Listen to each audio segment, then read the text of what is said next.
Great events create great brands, and it takes a village to put on an event that engages, excites, and connects audiences to your brand. And we're that village. I'm Alyssa. I'm Paulina. And I'm Rachel. And you're listening to Great Events, the podcast for all people interested in events and marketing. Hello, everyone. Welcome to the Great Events podcast. Today, I'm so lucky to be joined by two amazing team members who are going to talk us through some great learnings, some interesting experiences that they were able to design for our Cvent Business Leaders Retreat, which for those of you who are familiar with the incentive trip world, that is what we call our incentive trip, our President's Cup. It's the Cvent Business Leaders Retreat. It's just me, Paulina, your host today. I'm missing my co-host, Alyssa and Rachel. They'll be on the next one, but really excited to get into all the goodness about our most recent Business Leaders Retreat.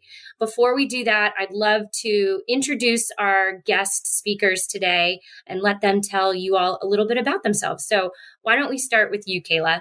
My name is Kayla Sommers. I'm a CMP and senior meeting and event planner here at Cvent. Been with Cvent for, almost 6 years now. I can't believe it, Paulina.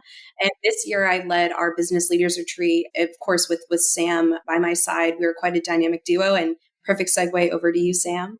I'm Sam Efthimiades. I'm a senior meeting and event coordinator here at Cvent, and I've been with the company almost 4 years now. 2 of those have actually been spent as a sales coordinator, and then 2 of those have been spent on the meetings and events team. So I'd say I work on a variety of initiatives, but I primarily focus on our internal events, which is really exciting because my stakeholders are usually our leadership team and my attendees are usually my colleagues. So there's a little bit of pressure trying to impress your peers all the time, but definitely a fun role to be in. And I'm obviously in great company with you ladies. So happy to be here today to talk about BLR.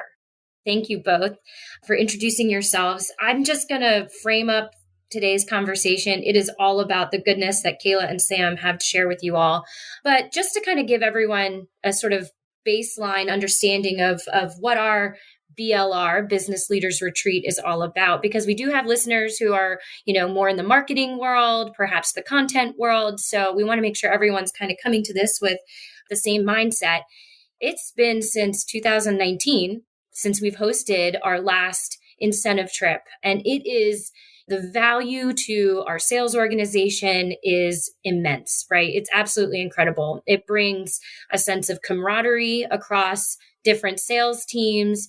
It is an exclusive experience that our planning team designs for celebration.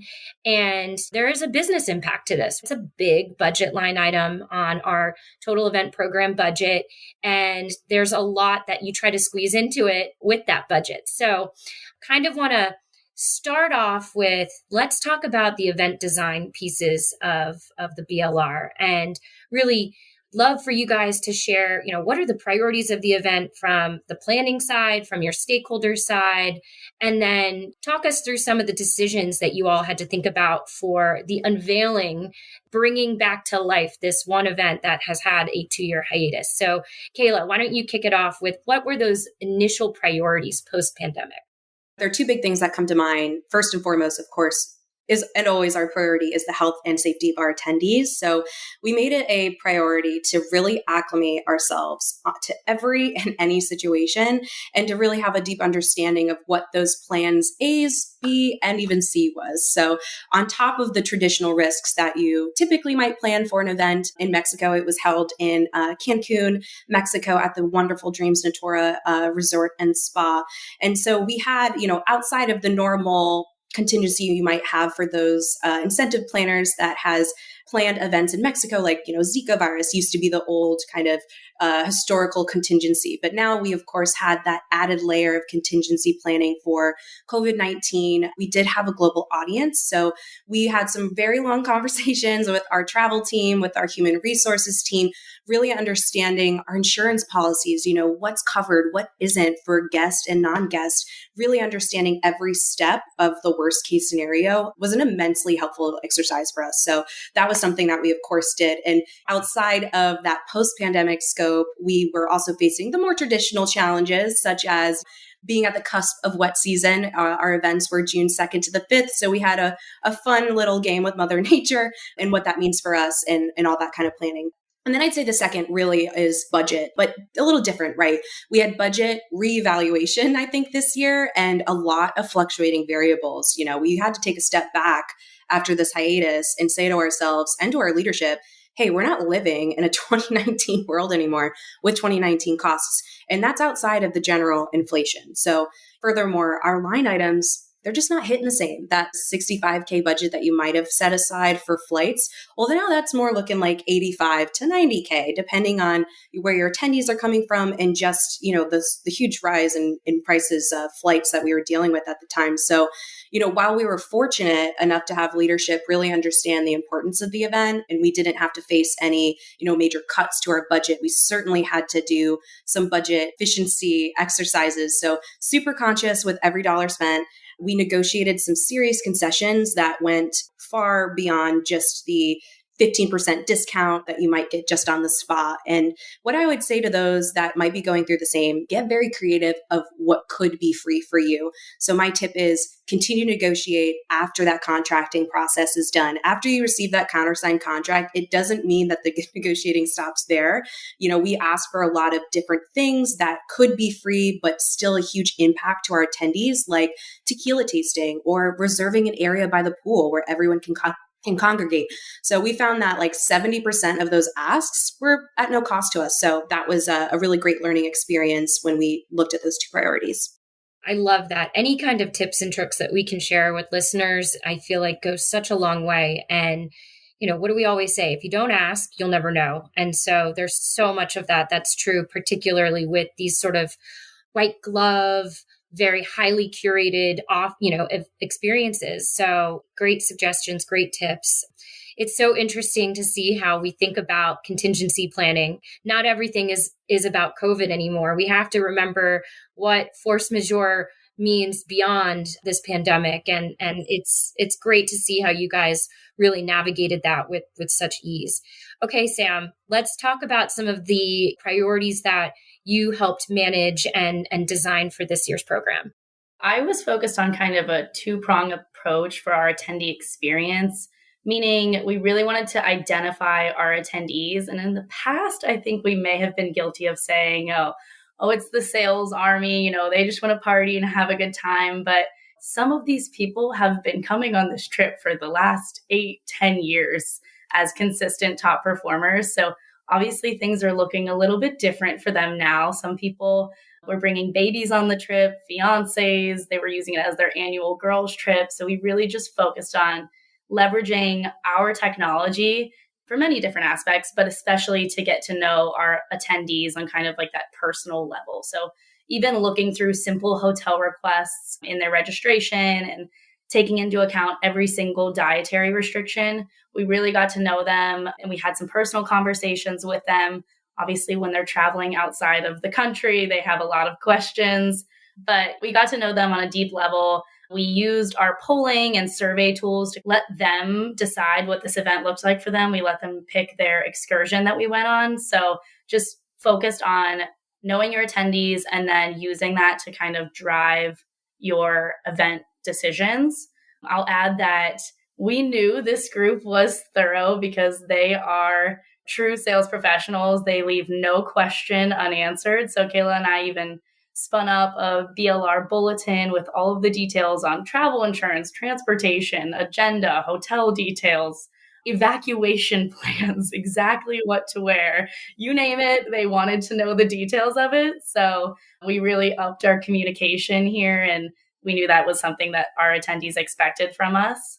And then that second part was kind of just enabling our leadership to take advantage of this small audience and really get to know them as well. So our executives are already very close with our Cventers, but there are 12 of them and 100 sales folks. So we kind of made a PowerPoint to help them really, remember these details about each of the sales professionals, and then they could deepen their connections with them as well. We put in there like personal reminders like, hey, these guys are new parents. They have a 3-month-old at home. Make sure you congratulate them. Or these people just got engaged. Or this person, is still being really COVID conscious, even though they wanted to come on the trip with the group. So maybe you've known them for 10 years, but don't go in right for the hug. Make sure you just ask. So any personal details that we knew or that we could find out and put forward into our whole event design and kind of planning process really went a long way. I would say this even was the case for some of our contingency planning, which Kayla was touching on. But, there was a hurricane 2 days before we went to Cancun. That's not stressful at all. No, not stressful at all. Let me tell you about rain locations. Definitely rain locations. But at one point we were having a discussion with our executives of what does our rain call look like? Are we going to cancel the entire welcome reception and take the group to Coco Bongo and have a crazy night there? Or since we were aware that some of our attendees are at different points in their lives, should we just move our sleek, fun event design elements into a ballroom for a beautiful evening? So that is the decision we went with. But in the end, just doing the work to kind of understand our audience helped us immensely, and it helped us really create special experiences for everyone that'll kind of last a lifetime for them. That was kind of my role, is just that two-prong attendee approach. There's something interesting. I mean, being able to juggle what was once an amazing event and level setting those expectations all over again, but with a demographic of your audience that is evolving, right? So I think there's something really interesting there to tap into. Is it's not about like a customer facing event where the attendee motivations are varied. It's rather the attendee expectations are varied for this event, and how you can make each audience subset feel accommodated for, feel special, feel completely thought of throughout their entire experience. So, and I'd love to kind of pull back the curtain a little bit. And I want to do what was your thorn? What was your rose? What are the two pieces where you're like, this was a real learning curve or real learning experience for us. And then this was something that you went into knowing it's going to have major impact. It really was a wonderful output for the event. So Kayla, why don't we start with you? What was your rose, or we could start with your thorn and end on a happy note with your rose? So I think working with AM Resorts and the Dreams Natura property, they were fantastic. The staff was amazing, and they had such high remarks on the attendee experience in our post-event survey. So I wanted to start off by saying that. But with that in mind, I think it was very interesting to see the recovery process in the planning stages and to see the recovering process of events coming back, right? Particularly these all-inclusive properties and resorts that not only are that groups, for groups, but they have those weddings that are coming through. And so, obviously, I caution to those early and often is the recommended communication outreach. I know sometimes some incentive planners might experience the island time versus your typical New York minute, but it's clear these properties are coming back, and they're coming back with volume. And so while that's a great thing to have and a great problem to have, right? You as your planner, just be mindful that you may not be the only group there, right? You need to be prepared that your CSM might be stretched working on 3 other groups, or groups before you, groups after you, or you also might have 2 to 3 other groups concurrently during your dates. And we actually experienced that. So I recommend certainly asking your CSM, who else is hosting on those dates? Just having that knowledge was great for us, especially in particular with our contingency planning, because we were dealing with rain locations. So it was helpful to know that, okay, there's a certain amount of rain locations and you have 4 groups. So being able to have that knowledge, we had that step ahead to give our preferred space, which helped out our experience when we did have to make that call. So I would say that, not certainly a huge thorn in the side by any means, but just something to be mindful for those planners that are planning early and often, and just be mindful that you're not the only one out there anymore. It's crazy to see the volume by which group business is coming back and sharing the same resources, to your point, for internal purposes at the resorts. That can be really overwhelming, I think, for the property, especially if their teams aren't back to full force yet. So having that empathy is certainly helpful, I think, in the pre-planning stage. And like Kayla's mentioned, reaching out early and often will always yield the best results. So That's great to know that that was sort of the learning curve to, bringing this event back. Sam, why don't you tell us your Rose piece? I think this one's easy for all of us. We were back. We were back on site. We were back internationally with an event. So we were with 150 of our closest Cvent friends and their loved ones. And we just had the chance to kind of put on this incredible event and do it with wonderful vendors. Shout out Alejandra from Planner One, shout out Mara from Dreams, and then even our own kind of internal departments, the travel team, the procurement team, the finance, HR. I mean, it was just great to kind of have our whole village come back together and rally for this event. I mean, I think we, on all levels, committed to providing this exceptional experience for our sales team because we know how hard they work and we just wanted to make this as rewarding as possible. I mean, Business Leaders is the title of the event. These are truly the best of the best salespeople that we have. And it was our priority and our teams that we worked with priority to just blow this out of the park and make it incredible for them. So I think that's definitely the best part, is just being back in action. And being back together. Me and Sam being able to hang out. These two are the most epic dynamic duo. I can't even begin to just sing their praises. Their actions have yielded some unbelievable feedback and amazing accolades. But beyond just their actions, they develop the most unbelievable experiences. So I want to make sure we share with the audience today, what were the wow factor moments? What were those experience makers that left this audience shocked and awed and completely surprised? I think Sam and I, we kind of said it of, what is our experience makers? Like, what are the pivotal moments that we want to make sure we hit, whether it's turning a corner and seeing a room or having something that's super meaningful that is a little bit more personal, right? So there's so many different ways to do it. So I'll take just from the larger event kind of scope version of it. We did a couple things. So we worked with our wonderful partners, Maui Gym. We've worked with them actually for our Elite Meetings Alliance program as an incentive gift on site. It's always knockout experience. So we were able to offer that to our attendees as well. And then we also just tried to get really creative. A big takeaway for us was the progressive experience, right? So you have your scheduled, you have the ones that are on the agenda, that are on the calendar in the app.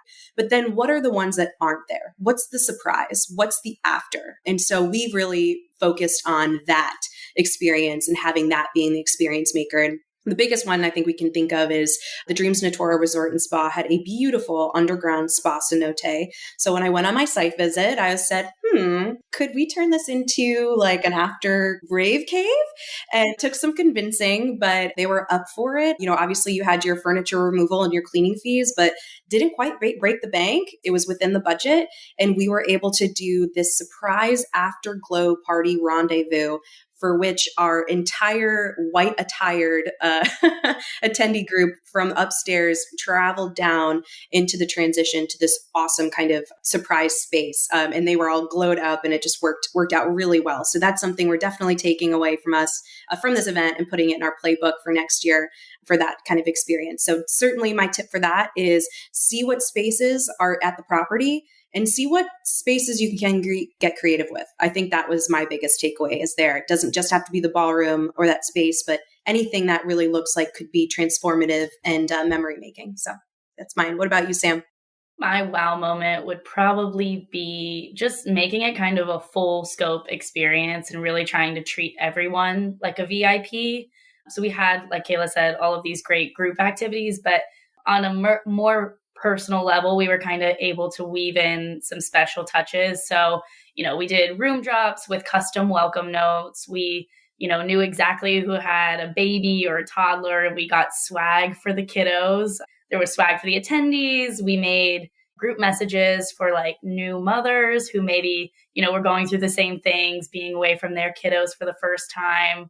We took into account some ADA requests, gathered all of our golfers together for a golf outing. We recognized birthdays. We upgraded flights for 20-year anniversaries. I mean, they won an award last year. We got them an upgrade on site. So we really just tried to leave no stone unturned or no kind of moment unrecognized. So Kayla and I can't necessarily relate to all of the different places that our attendees are at in their lives, but we really took the time to speak with them, hear them, listen to those little tiny details that they mentioned here or there. And then it resulted in, a bunch of personal touches that these folks will always remember. So I think that was the best part for me, or like the wow moment, is just seeing how far these actually went for them in the feedback and a couple nice emails that we got after the event. So that was kind of special for us.